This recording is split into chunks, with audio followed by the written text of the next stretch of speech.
patuloy pa rin lumalaban. Mahigit 2 taon na ang nakaraan pagkatapos ng May 2022 election.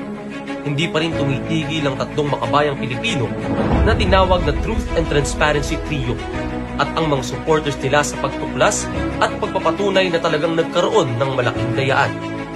Sila ay sila General Eliseo Rio Jr., dating DICT Undersecretary, Franklin Isaac, dating Finex President, at si Gus Lagman, dating COMELEC Commissioner at NAMFREL Chairman. Mismo ang International Observer Mission ay nagsabing hindi legitimate ang resulta ng eleksyon. Nakakalungkot na nanahimik ang oposisyon at hindi na ipinakipaglaban ang eleksyong ninakaw sa kanila. Nag-file ng mandamos ang TN Trio noong November 3, 2022 upang hilingin sa Supreme Court na utusan ng COMELEC na ilitaw ang transmission logs na naglabas ng kaduda-dudang resulta sa loob lamang ng 1 oras. Walang aksyon hanggang ngayon. Natuklasan ng TN Trio na iisa lamang ang address na pinanggalingan ng karamihan na boto na pumasok, na may IP address na 192.168.02.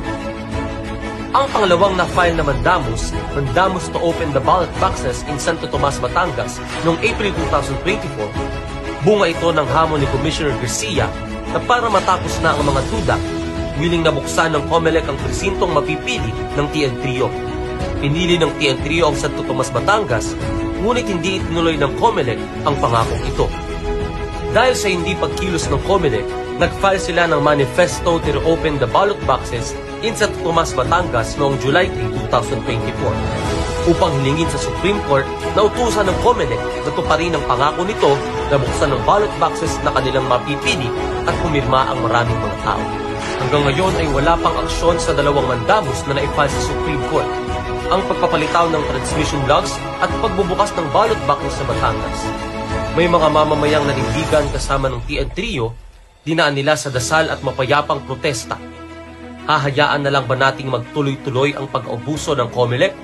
Darating na naman ang isa pang eleksyon. Nagtagumpay na maiba ng Smartmatic, ngunit pumalit naman ang Miro, isa ring automated system.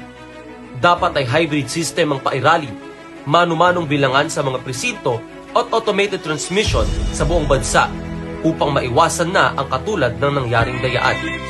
Mahalaga ang malinis na eleksyon sa isang tunay na demokrasya. Taong bayan ang dinaya, hindi ang mga kandidato.